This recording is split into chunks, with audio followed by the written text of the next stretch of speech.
بسم الله الرحمن الرحيم الحمد لله رب العالمين والصلاة والسلام على أشرف الأنبياء والمرسلين نبينا ومولانا محمد صلى الله عليه وسلم وعلى آله وصحبه وبارك وسلم. رب اشرح لي صدري ويسر لي أمري واحلل عقدة من لساني يفقه قولي. سبحانك لا علم لنا إلا ما علمتنا إنك أنت العليم الحكيم. ربي يسر ولا تعسر وتممنا بالخير وبك نستعين يا فتاه يا أرحم الراحمين. بسم الله الرحمن الرحيم الحمد لله رب العالمين. All praise belongs to Allah subhanahu wa ta'ala, our creator, our sustainer, our nourisher. That when Allah subhanahu wa ta'ala, despite all of our faults and all of our weaknesses and all the sins that we do, knowingly and unknowingly, in the open, in the hidden, in the light and in the dark, Allah subhanahu wa ta'ala has looked inside our hearts. Allah has given us this opportunity to say the kalima La ilaha illallah, La ilaha illallah, La ilaha illallah. How fortunate are we that we are able to say the kalima La ilaha illallah, and just the ability to remember Allah subhanahu wa ta'ala, even if it was this for this brief moment that we have today. Just being grateful for the life that we have, for the limbs that we have, for anything that we can imagine Allah's given to us. And ask Allah subhanahu wa ta'ala to allow for all these bounties that we have to always be for us and not against us. رَبَّنَا آتِنَا فِي الدُّنْيَا حَسَنَةً. Allah give us goodness in this life. وَفِي الْآخِرَةِ حَسَنَةً. And give us also goodness in the hereafter. وَقِنَا عَذَابَ النَّارِ. And Allah, protect us, shield us from the punishment of the fire. So today's topic, we've been in the holiday, so a bit of a holiday theme. We've been spent last 2 weeks with the kids having the madrasa and things like that, and we've come to our end today. So Allah bless all the parents who in the holidays have made the effort to make sure that the children still getting some spiritual nourishment in whatever degree it may be. Even if we just remind our children to read the Quran, but bila haraka la baraka, without that movement there's not going to be any barakah. So Allah subhanahu wa ta'ala bless the children that have spent their holidays in remembering Allah subhanahu wa ta'ala, which leads into something that I want to speak about today. And I think what I'm about to read is, everyone's heard the same sort of saying, don't give your children what you wish you had, but give them the values that you wish you had learnt. So somebody said that and it's gone around. Don't give your children what you wish you had as a child. You know, of course we can always tell a sad story. Kids will say, oh, back in my days. All the children will, every time I said, oh, when I was your age, and then they'll start putting in the voice, oh, back in my day. So they'll know, like, I'm going to start telling a sad story of the things that I didn't have and all the sacrifice that I had to go through. And that now they have an easier life. So they always rub it back in. But the idea is that what we've given, what we didn't have is not what, the physical things that we didn't have is not what we want to depart. It's more the lessons and values that what we had, and also what we wish we had.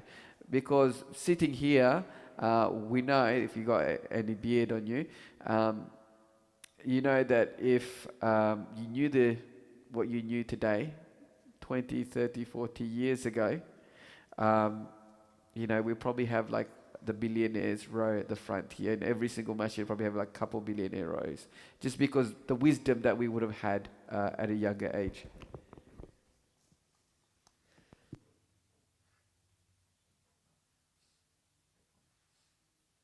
So again, it's about the mindset that, with time comes wisdom, and we ask Allah subhanahu wa ta'ala that what we are going to do now, we're going to try and impart that wisdom, but we're also going to face that barrier, because whenever, we're trying to send that message across to the children, now they say, oh, well, your times are different, it's not back in your days anymore.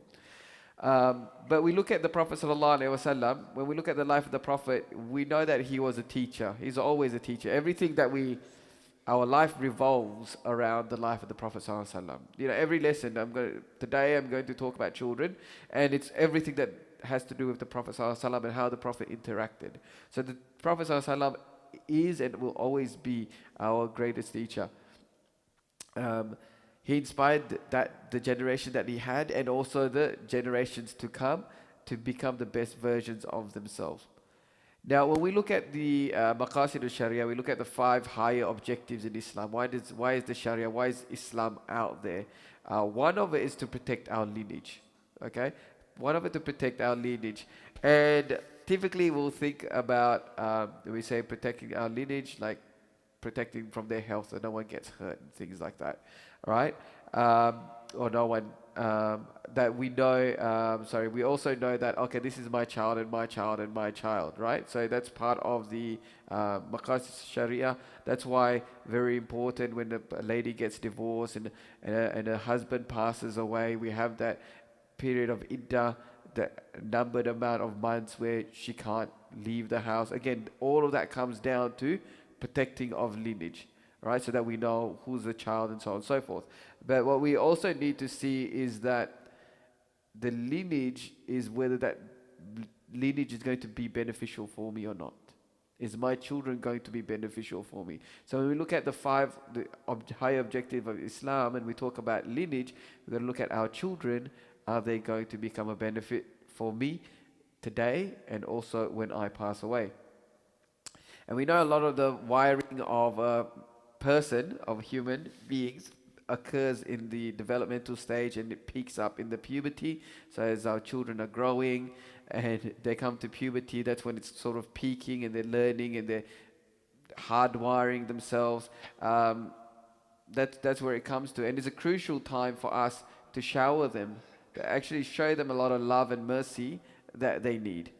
Because yesterday I've been spending the whole last 2 weeks with teenagers and the youngsters, and yesterday was probably the first time I was tired from just listening to their conversations. It's like I just realized I'm tired, and it was the end of the day, and I realized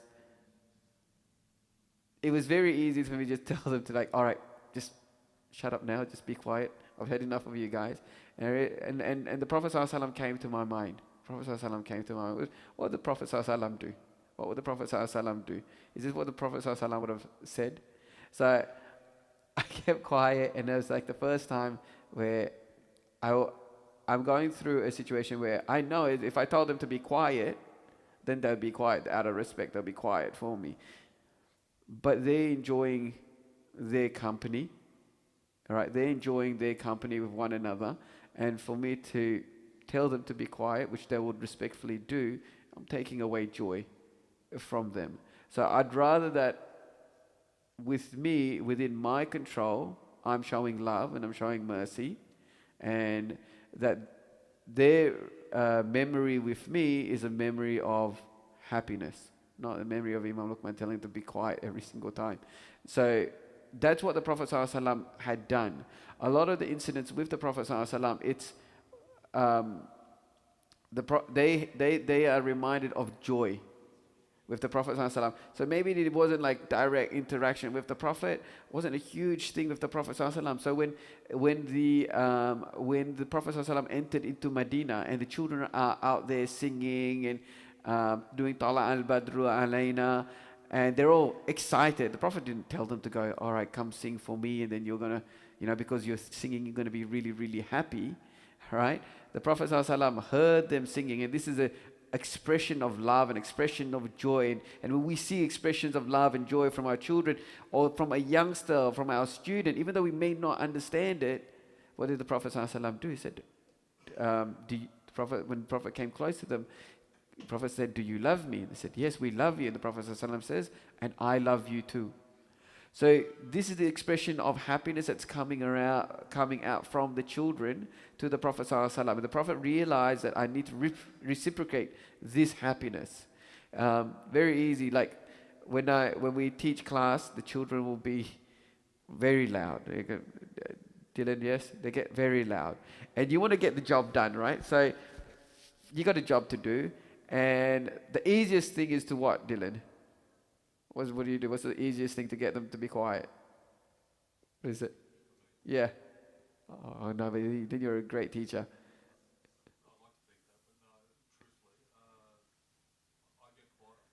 You get quieter. Oh, okay. So I would yell because I would yell above them. So then that's the cutoff point. Okay, I'm the loudest. So that's why I knew Dylan was going to be he's out of the 98 percentile there. So it's easy to just yell at them and just be quiet, and then you can get on. So, but that's the moment of them being happy. So I think what Dylan's doing is the ideal thing is that you find a strategy that they're going to come to their senses, and all right, it's time to quiet down, time to we are having fun, but now let's find a way to have fun but still be respectful and then give our attention. So that's the big challenge, right? I didn't expect Dylan to have a solution, but that's the challenge: how to get our children to listen to us without us cracking out the whip. All right, and that's what the Prophet ﷺ had always been able to do, and great personalities have been able to do. And it's something for us, because it's not, certain things aren't natural for us. Like and we are wired to do something that's easier. So just yelling is a lot easier than finding a nice way to calm the youngsters down, inshallah. Not only that, when we look at the Prophet ﷺ and we look at Islam, this developmental stage from childbirth, literally, all the way to death, but we're going to focus on childbirth, is about love. So the Prophet ﷺ in a hadith says, whoever has 3, and then goes in brackets 2 or 1 daughters, and they treat them well, then they will enter into Jannah. Okay, and also meaning that they don't prefer the boys over the girls. All right. So when what's happened there is the Prophet ﷺ is using daughters. All right. So when you think about your daughter, you might, you're thinking about her from when she's a little toddler, little baby. So the Prophet ﷺ selects words that will instigate thoughts in our mind. So when they say, if you have 2 or 3 daughters, or if you have daughters in general, and you treat them really well, and you are able to raise them to become really productive ladies, then you're guaranteed Jannah. So in our mind already, okay, back in those days, the boys were always going to get treated well. Now, Allah subhanahu wa ta'ala, the Prophet sallallahu alaihi wasallam, is teaching us that, all right, you got to start looking at these girls and children in general from such a young age, because you got a long journey. It wasn't just treat the children well, thumbs up. Treat them well, look after them, that they become good human beings, men and women. So that's the Prophet ﷺ reminding us again constantly. I'm highlighting hadith in the life of the Prophet ﷺ. This is our school holiday. It was the month of the Prophet's month. So bringing it all together here. The Prophet ﷺ, there's many famous hadith where the Prophet would when the Prophet would come towards a child, he would not act as a child, but come down to the child's level, right? He was able to make the child feel comfortable. When the child would walk by, there's things where the Prophet ﷺ would touch their heads, and the Prophet ﷺ would kiss them. And that's the context where that's the sign of affection. The Prophet ﷺ would allow for the children to ride on his camel. That's a sign of giving them a treat. Not every day you get to ride a camel. So, who's ridden a camel here, right? But it's like not everyone had a car. Not everyone had a camel. So the children to be able to ride the camel, it's a big deal. The Prophet ﷺ took interest in the lives of the children. Right? The Prophet ﷺ knew that when a young Sahabi, a young boy, his bird passed away and he was sad. But the Prophet ﷺ asked him about the bird. What's wrong with the bird? And the Prophet ﷺ would do certain things that would cheer him up. Yes? The bird did die. And then the Prophet went and consoled the young man there. to see if he's okay. The objective of bringing this up, just bringing it all back together, is that I started off with the with not giving our children what they want, but actually giving them what they need. And we who have some beards have that wisdom now that we've grown up and we've lived life to know what they actually need and not what they want. All right? And often our biggest task is not giving them what they want, because Allah's blessed us that we can give them what they want, but we can buy for them. But what they need is that interaction with the parents, speaking with the parents, speaking with the children, taking our phone, putting it in a different room, just having a 1 hour with the children, asking them, how is your life? Maybe not that direct, but what is happening in your life? That's what they actually want. And when we think about our fathers, we think about our mothers, it's not like, I can't remember the time when I'll say it's a great memory that my father gave me something. I remember the memory of my father taking me to the waterfall, taking me to the beach, those are the memories. I don't remember him saying, oh, here, son, there's a newest video game, and I was saying, oh, wow, thanks, Dad, you're the best, right? I remember those moments, and this is what we need to impart into our children as well, inshallah. And that I also mentioned about our maqasid sharia, our higher objective in our religion is to protect our lineage.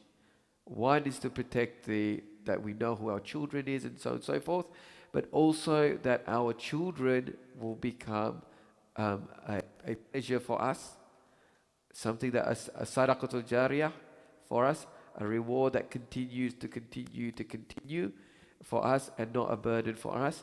Allah subhanahu wa ta'ala give us the understanding. Any parent now with the younger ones, all the way to high school, I'm getting a lot of teenage parents coming and talking to me and requesting for help and advice, and I make dua for them. My children aren't teenagers yet, so inshallah Allah make it easy for the parents. And we did have our youngsters organize an escape room, our 12 to 15-year-old youngsters. They organized something. I asked them, what did you want to do in the holidays? And they said, well, we want to do, I think at the beginning there was talk about a lecture. And I said, you don't want to sit in the lecture. Struggle to sit in Jumu'ah, right? So figure out something else that you want to do. So they created an escape room. We turned off all the lights and there's everything. So that was something that was productive, inshallah. And ask the children what's something productive that we can do next holidays or in this term, whatever it might be. Let's start planning for our children's next holiday, that it is not just a vacation, but what's going to become most productive, inshallah. Also, I'd like to say big jazakallah to everyone who's been supporting Academy Alive with the hot water system and the constant donations or whatever assistance that you provided. We don't forget, and we always make dua for everyone. Wa akhiru da'wana alhamdulillahi rabbil alamin. Assalamu alaikum wa rahmatullahi ta'ala wa barakatuh.